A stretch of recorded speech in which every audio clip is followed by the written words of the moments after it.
Allahu Akbar, Allahu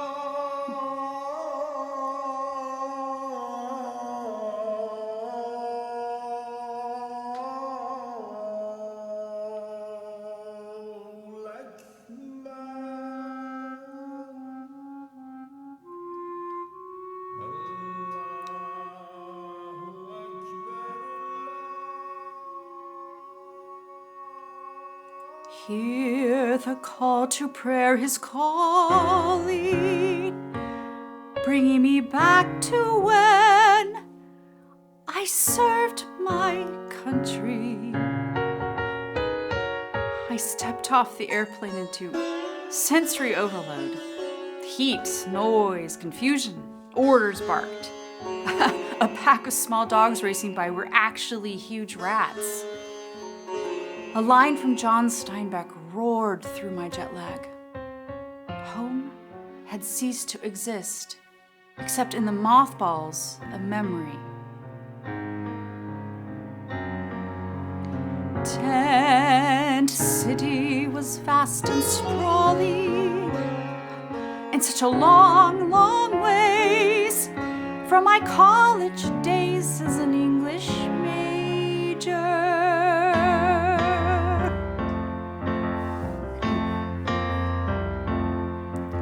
An English major in camouflage, trying to blend in with the rest.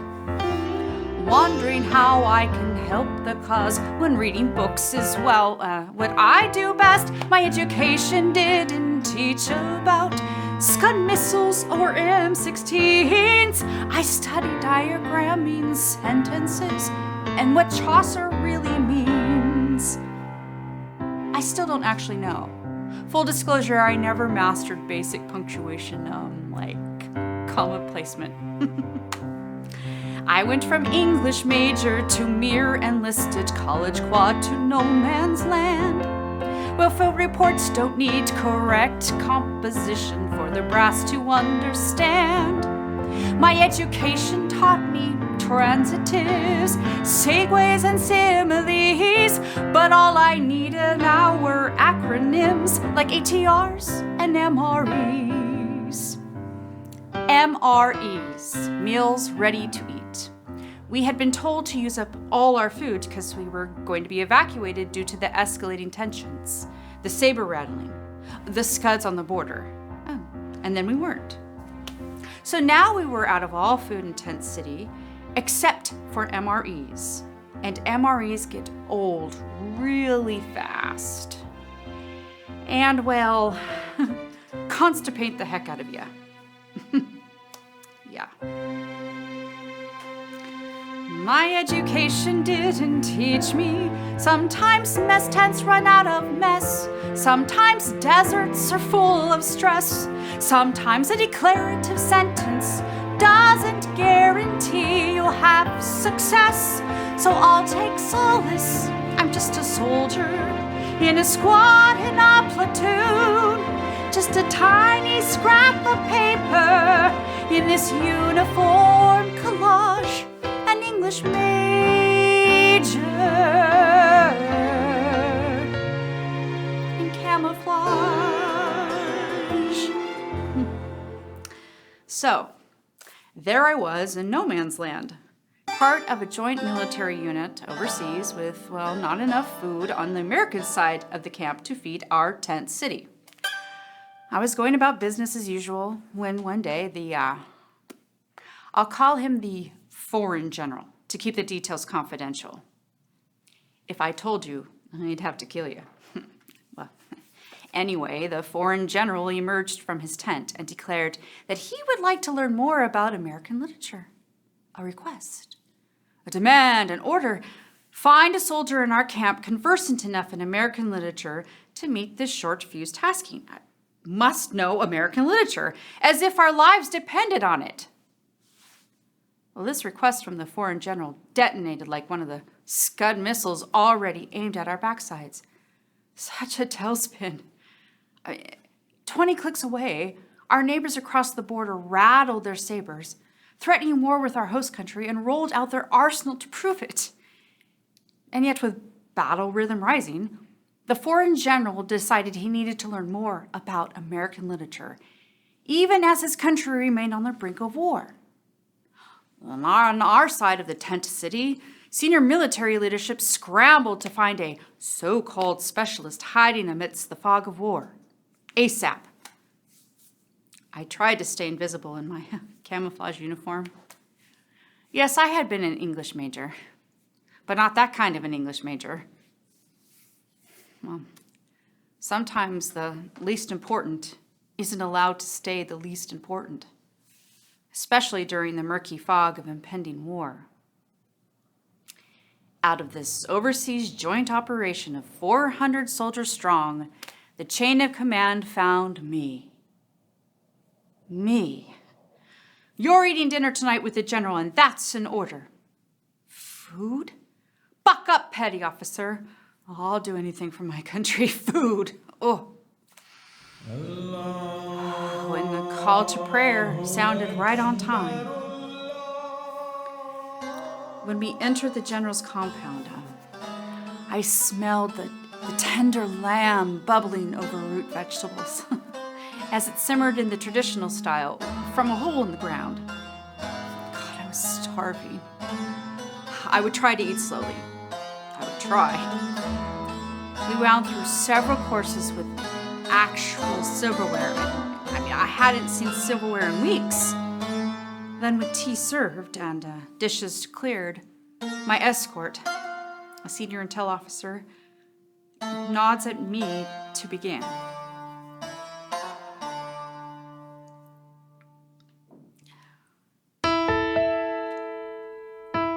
And so I begin, sitting in the general's tent, I'm trying to represent mice and men. Tugging at my dusty sleeve, I stumble as I try to weave the story, and then I look up and see the general leaning forward, savoring each sentence like mango sorbet. So I add a little extra to Lenny's lines, and pretty soon I'm acting it out like a play. Night after night, he fed me rice and meat in grape leaves, and in return I fed him grapes of wrath, an old man and the sea. Night after night, I forgot the world outside and remembered how inspiring life can be.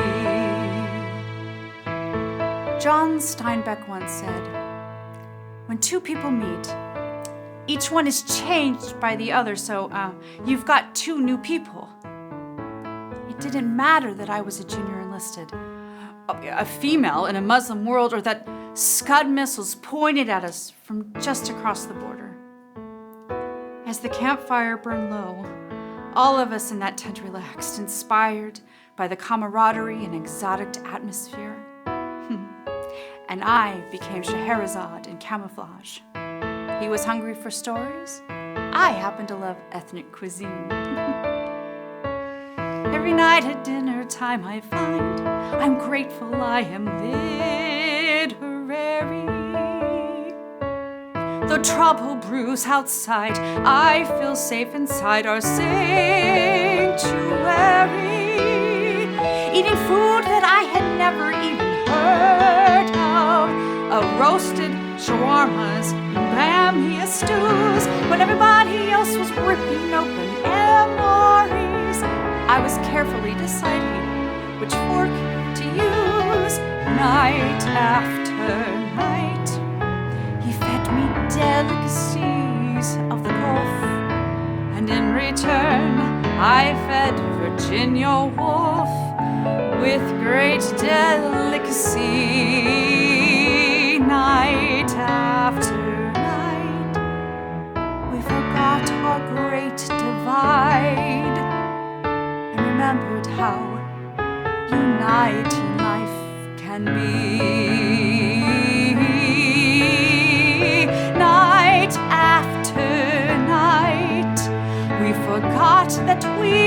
were strangers, forgot the desert and the dangers that could suddenly appear.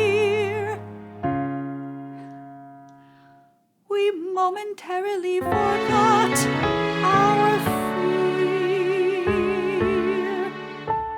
and remembered why we're here.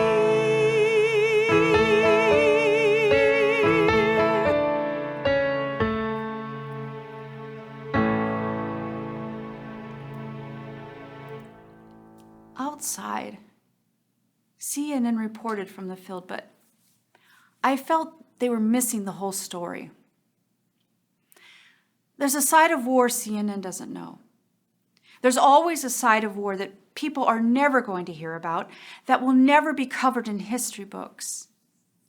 That behind the scenes element that will never see the light of day on CNN.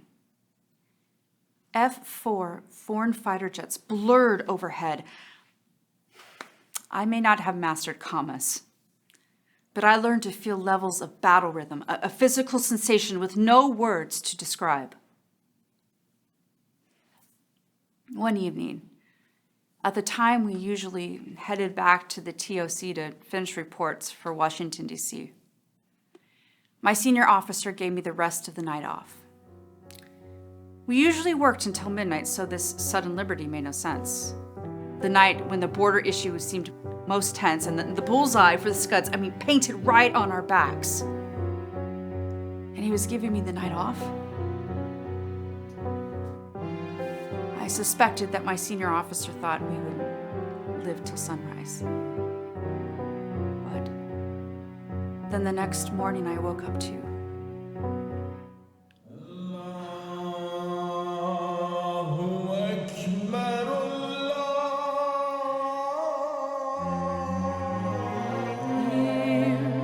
Call to prayer is calling, reminding us we're still alive. And I knew deep down inside that I would never dine with the foreign general again. Though years later, he sent me a friend request on Facebook. Reader, I married him.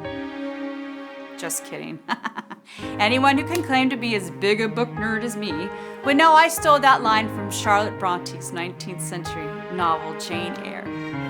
But reader, I did confirm the Facebook request. That dark time when the brink has retreated into the mothballs of my memory.